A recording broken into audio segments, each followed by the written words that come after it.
Hello, I'm Malcolm Hazlitt. How do you make a movie or a TV show? Well, we'll find out next on OurTime. Hello and welcome to OurTime. Now, we make this television program with a crew of people that you rarely see, but today you're going to meet them. We'll also be talking about a brand new show that's coming up called The Divide. But first, meet our crew. They're also the crew who made a film recently, and this is the director, Jason Ken, Indigo Radbone, Yogi Devgan, Patrick Hornby, and actor Charlie Hercus, who has been on the program several times before as an actor, but this time as, well, also as an actor, I suppose, in a film. So let's start with you, because you're the director. Yes, I am the director. Now, the film that you made was part of a special challenge. What was it called? The special challenge called 48 Hours Film Project, and it is a challenge for filmmaker from all level of practitioner to challenge them to create a film in 48 hours.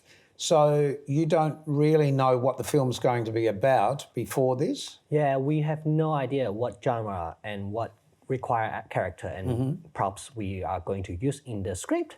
So we have no idea which means we cannot do any creative process for our until film. The beginning of that 48 hours. Yes. But you can sort of get together first and have a bit of an idea of it's going to be vaguely about this subject, but then you find out it's got to include certain things. Yes, so what we did is I gathered the whole crew and team members together at least 2 weeks before, and then we sort out all the roles and we figure out what we need and some elements that we must have. For example, raining and for example, I know I want rain anyway. Oh, did you talk to the Weather Bureau for the rain? Sorry? Did you talk to the Weather Bureau? I didn't talk to the We'll weather. talk about that in a minute, actually, because I think that's a really funny part. Indigo, what was your involvement with the film apart from making one of the scenes in your bedroom? Oh, yes. My house was one of the locations we used. But my involvement was I was first AD. I helped... That's assistant director? Yeah. First assistant director. I helped write the script. I was part of production, part of, design. Kind of helped everywhere. Just pulling I everything was Jason's right hand, I feel like, yeah. Right, and that's what a director needs, someone to do all the bits in between while they creatively move to the next shot. Picking up lunch for people, like getting everyone organised. So you're a production assistant as well as a director's assistant. Exactly, all of them. In the terminology, all of them. And Patrick, your job on our program is sound. Yeah. And on the movie... Yeah, I did a sound for Jason on the film and had to sit there for the whole weekend holding a huge pole with a box strapped to my hip. Making sure that no one shouted. Oh yeah, it's much. Listen, I know about that because holding a boom is really tiring because you've got a great big long pole and you've got to balance the thing the whole time, and it's like my arms are stuck out here or up here or over the shoulder or whatever. Where did you learn to do that? I kind of just learned on the spot. I haven't used the boom mic before. Apart from like a couple lessons in Uni SA, but that was my first time properly using it. But like the whole time, I just found new ways to like hold it. Right. Like there was one scene. I think it was the first scene. I was holding it against my leg, just holding it over the scene. Oh. You learn pretty quickly the most comfortable way to do it and hope that's going to suffice for the rest of it. Oh, yeah. I should also point out that all of you, excepting Charlie, are still students here at Uni SA. Yeah. And Uni SA, fortunately, has sponsored this program for a very long period of time, which is just wonderful that we get to record in the studio here and that it's sponsored by the organisation. Yogi, for you, what was your involvement? I was one of the assistant directors also, helping with all the cameras, looking at the shots and stuff, and just enjoying basically. So was Jason easy to work with? That's the big question, because Yes, but the old story is directors are tyrants. Yeah, Jason was great. Because he had a concept, which we'll talk about in a tick. Yeah. And Charlie, when an actor comes into a job like this with no dialogue, it changes the way that you approach it. So I just kind of came at it from the angle of just having like a clean slate and just not really having any I guess, ideas of where it could go. I just was going to get handed the material and then just go from there. So an actor's job is really just being told what to do and being able to do it? Well, yeah, but not knowing previously what to do was, I guess, the whole challenge of it all. But you kind of have to do that when you're getting a script anyway. You're sort of having to develop it as you're, I guess, performing it. And it does, change as you're doing it. So having a script right there and then kind of makes it really fresh and exciting, I thought, yeah. Yeah, because you're not working on it beforehand and somebody's telling you what to do. Exactly, yeah. Because so far in my memory, you've played the grandson of an old man telling you his history. Yeah. You've played a young French resistance fighter. You played a 45-year-old husband to an Australian woman in France. You've French played soldier as well. a Gestapo. I guess, German and French soldier, yeah. German. Yeah, what was he called? German. What is he though? He was just a German. Panzer. He was in the 12th Panzer Division. It was like the kiddie division. The kids division. What do they call it? There was a name for it. But yeah, they were really young. Then 17. suddenly you're asked to play a gay role. Yes. Which you hadn't played before. No, never before. Well, I sort of did in the Shakespeare, but it wasn't really suggested, whereas in this it was a lot more suggested. Right. But it's no different, really. You're playing a role. It's not like you're going there going, oh, I'm not going to do that. Like, as an actor, your job is to play a certain role. Whatever you're asked to do. Yeah, exactly. Yep. If the director wants you to be a certain way and act a certain way, you do it. That's your job as an actor, to act. Quite right, to act, yes. So, Jason, for you, this story that you created, was this close to your heart? It is close to my heart, and I believe it's close to a lot of people as well, because it is realistic. Well, so the storyline basically is the way people relate to each other and perhaps spread themselves around a bit too thin with friends, because there's a plan in the film that the end reveals, but the beginning takes you on a different journey completely. Yes. It's humans react, really, isn't it? Yeah, it is a humans react. It makes sense. It is like we have people can have a very close relationship, but at the end, it can turn all the way around. Yes, I think I know about this film because I did a couple of little voiceovers for you, but in the end, I remember it said about there are people that you love and people that you end up hating in life. Is that the line? Yeah, that's the line. They hate each other. They love each other and they hate each other, Yeah. yes. Okay, so you've made the film. How long is it? The thing is, we were planning to make it for 4 minutes, and then it ends up at 6 minutes. 6 minutes, okay. So the whole idea of this 48-hour challenge is to create as much film maybe that you would end up creating, but a lot of forethought if you were making a movie, because what people don't realise is how long it takes to shoot a film. Yeah. What was the biggest challenge, Indigo, did you think? Was it the rain? The rain was fun.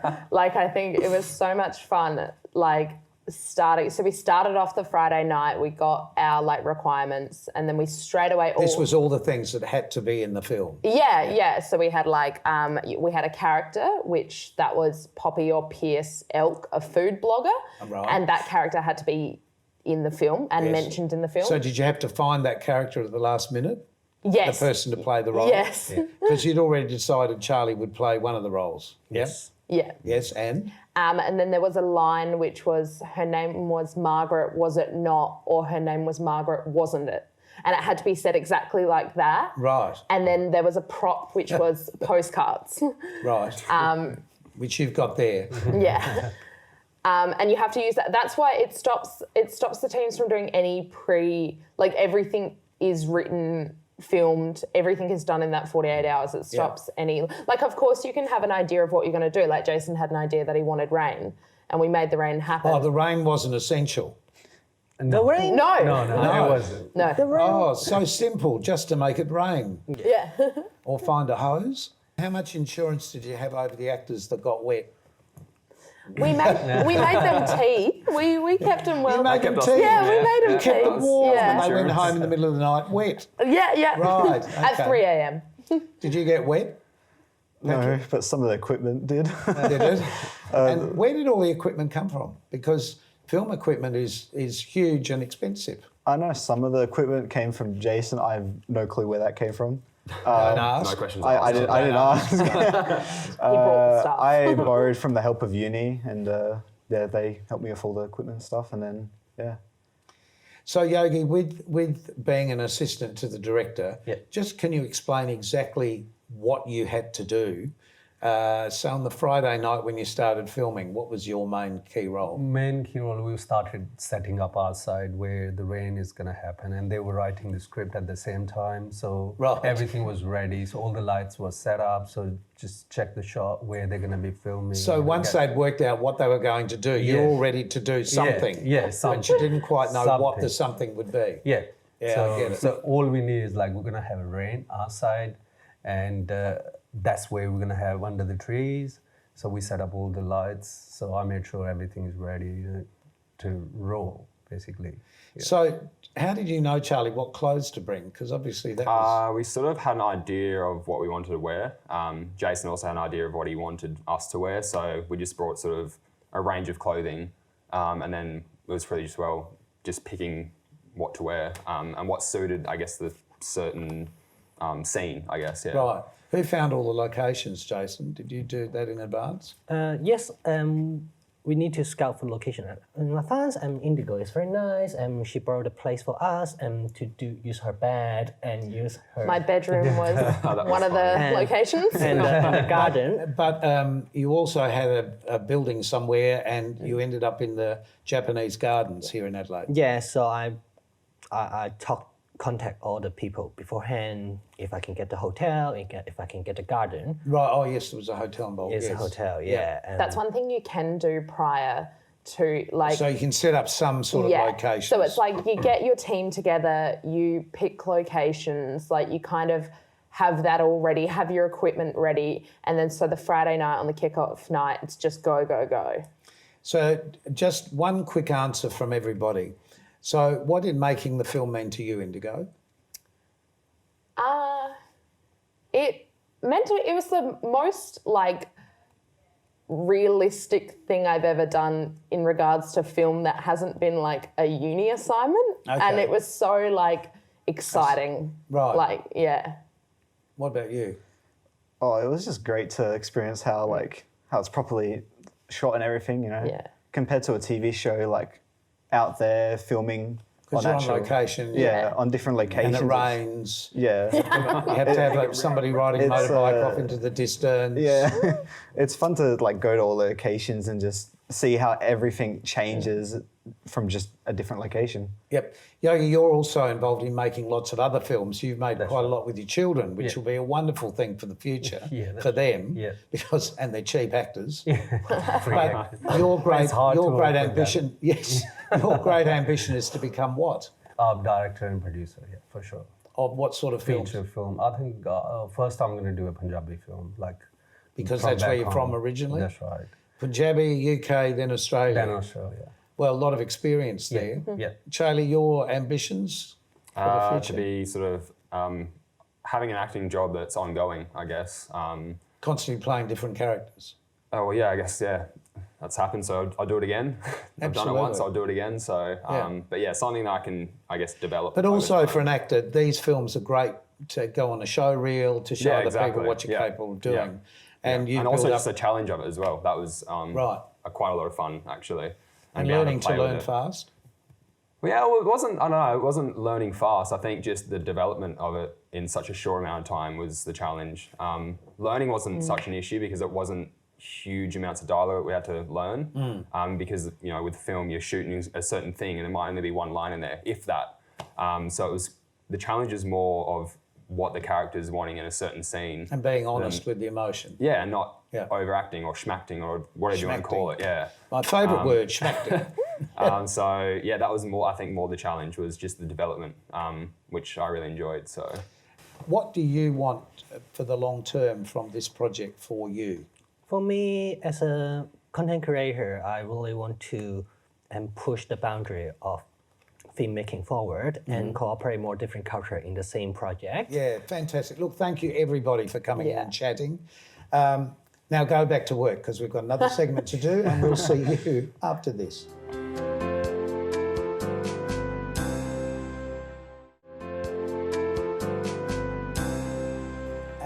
welcome back to Our Time. Our special guest next is Laurie Bell, who's the new host of a brand new show that's been going to air for a little while called The Divide. Yeah. Are you divided? I'm not. I'm just the person in the middle dealing with the divide. So I'm the host. I'm a zennial in the middle, dealing with some Gen Zs, some really young ones, and then some boomers on the other side. And we pick apart a different topic that tends to divide the generations. Well, I've enjoyed being a guest on the show. You've been such a good guest. Well, it's been a pleasure. But listen, it's great to be able to talk to you because we've known each other for quite a long time. Yeah, we go back a bit. A bit. But I don't know how you started off being a stand-up comic. Yeah, right. Well, I started off actually as an actor. So I was working as an actor, and I was actually working as an actor, which was probably even better. It's a wasn't surprise. just waiting tables. Yeah. And a gig that I got booked for was to perform a female monologue at this magazine launch. And we could pick any monologue we wanted, and I thought, I'll do one that's really sort of positive about women and about women's bodies and stuff. And I looked everywhere and I couldn't find one, so I asked if I could write one. Really? And so they said, yeah, absolutely, get on board. And so I wrote this 3 to 4 minute monologue that pretty much accidentally ended up being 3 or 4 minutes worth of stand up. Right. Yeah, got a really good response. Right. And then I was at hanging out at a pub with some friends, and there was a comedy competition that was happening across the road. And a friend of mine ran over and was like, "No one's entered the competition. You can win $500." And I was like, "I'll just do that monologue." So I ran over and I did the monologue, and I didn't win, but I did get second. And from there, I just kept getting booked. So I sort of accidentally fell into it. So as a stand-up comic, I know you've got a character you play as well, but do you have to write everything for yourself? Is it about... As me? Yeah. No. I very rarely... I put ideas to paper and I put the breakdown of sections, but in terms of writing, it's not. It's all just sort of life experience. Right. So you're not so much writing gags, you're writing funny things that have happened to you. Well, yeah, I just write that I need to remember how that story went. Right. Pretty much. So do you learn it as a script or do you improvise it as it goes? No, I'll practice telling it. I'll practice in the shower. I'll practice in the car. So places that I can be talking and not seem, and It's like practicing singing in the car. Yeah, right. With the windows up, no one can hear. No one knows what's going on. scream. That's fine. I'm just talking to someone on the phone. So yeah, I'll practice it in those places, and then once it's sort of in a place that I'm feeling okay about it, then I'll try it on stage. And sometimes it works, sometimes it doesn't, and yeah. So it keeps a nice flow for me because I work mainly as an MC. So me being able to tell as you something... or as the character? As myself. Right. So as myself, I'm normally the host of the comedy night. So I'm doing a lot more sort of shorter snippets of stuff. So Just I don't... keeping it bubbling along? Yeah, so it's got to be really punchy and really quick. I don't have enough time to do long form stuff. So it was only Fringe this year was probably the first time that I really wrote something that was long form and performed that as myself, which was really... Well, now you're a mum. Really joke. How's your little girl affecting your comedy? Well, that's what my show was about. It was about the 6-year process of trying to get to the stage where I could say I was a mum. So, yeah. Are you loving it? Absolutely. Now, will your daughter, though, be the butt of all your jokes in the sense that you'll be using all of those growing up things? I don't know. I've thought about it. She's so far, she's been great material. But no soiled material. No, but I think it was so much soiled material. But I think as she grows older, I don't want it to be anything that she feels bad about. So I'll probably start to back off then. Yeah, that's the difficult thing of bringing your kids into your working life. Yeah. I guess a lot of performers and comedians have found that can be a bit difficult because your kids can rebel in the end. Yeah, well, and I've actively, I try not to post anything on social media that has any mention of her or even has her name sort of mentioned, and I don't do that in stand-up, and that's sort of actively trying to give her some autonomy as she gets older as well. So with the new show that's going to air, what's your hope and plan for that? For The Divide? Well, it wasn't my baby. I was just lucky enough to sort of be in the right place at the right Hitch time. onto the right wagon at the right time. Yeah. So, but now having done it, we filmed 5 episodes, and it feels like there's something there. So, depending on how things go with Channel 44, might mean whether or not we sort of go on to do a couple and more 31 episodes. in Melbourne as well. Yeah, absolutely. Hi, Melbourne. Well, hopefully what's going to happen, of course, is the government are going to say, yes, keep moving straight ahead, because I'm sure you'll agree with me, local television is so important, because otherwise we lose our local voice.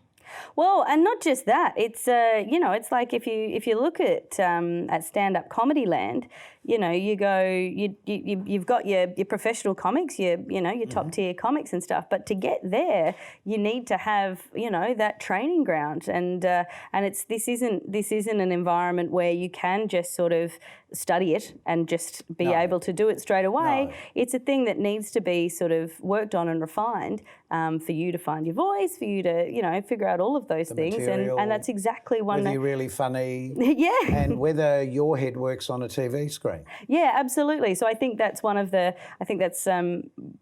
joys of stations like this is that that ground where especially some of the young up and comers can sort of find their voice, find out what their strengths not only in are. comedy, but in so many things. And there are names out there in the mega sphere of comedy who actually started with these community networks, Heaps. which is so valuable. Heaps. So what do you want to do when you grow up? When I grow up, God, I'm looking forward to, I was going to say I was looking forward to retiring, but then I remembered that I'm a comedian and I don't have a super account. So that'll probably never happen. Now, actually, that's a really relevant point that people maybe miss the point of completely. Who are your audiences that go along? You're not working for anybody but yourself. No, So I'm a sole trader. You don't have all of those other benefits that working for a boss would have. Yeah, I have to rally my own stuff. I've started putting money into a super account because I freaked out. But yeah, I'm going to manage all of my own stuff, keep my receipts, do my taxes, and got my ABN. And that's why I'm like a plumber. Well, it is. And you actually serve a very valuable service to the community because you're looking at the things that we all share. In your comedy, you're looking at the circumstances our lives are about, our kids, as we've just said. All of those things come into what you do. So with where you've been and where you're going to, is there an ambition to get to a particular point? Look, in terms of comedy, I love Adelaide. I love where I live. I have a wonderful house. I have a wonderful partner. I have a child now. If I can sustain that, then that's wonderful. I pushed for it a lot when I was in my early 20s, and I was working, full-time touring around doing comedy and stuff, and it didn't give me the happiness that I thought it would. Right.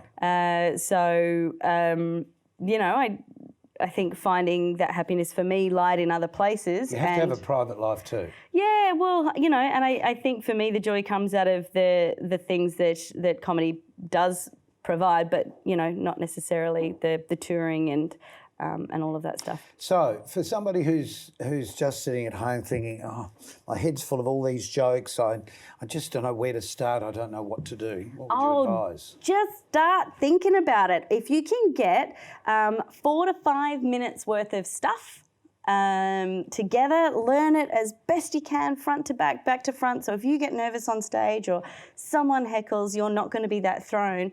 And go along, just go along before you do it.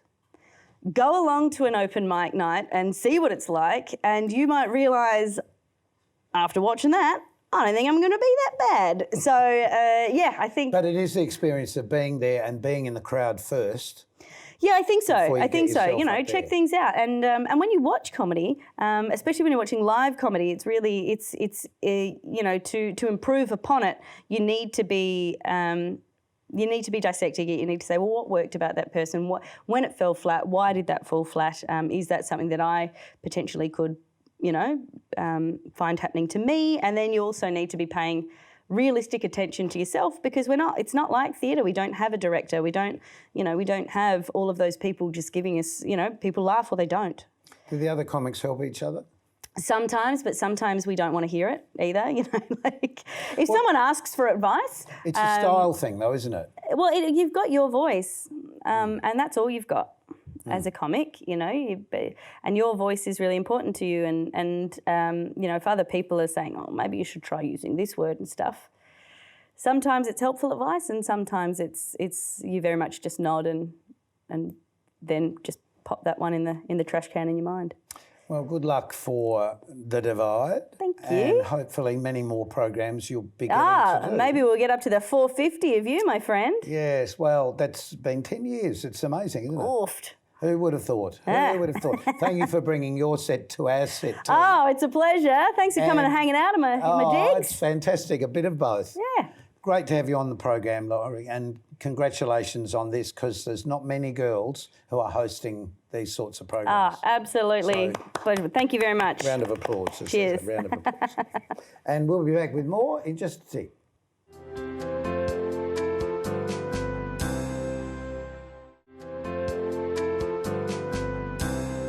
Thanks for joining us this time on OurTime, particularly as our special guest has been Laurie Bell. Good luck with The Divide in the future. Thank you. We'll see you on the telly. Cheers. And we'll see you on the telly next time. Keep yourself nice till then. Bye.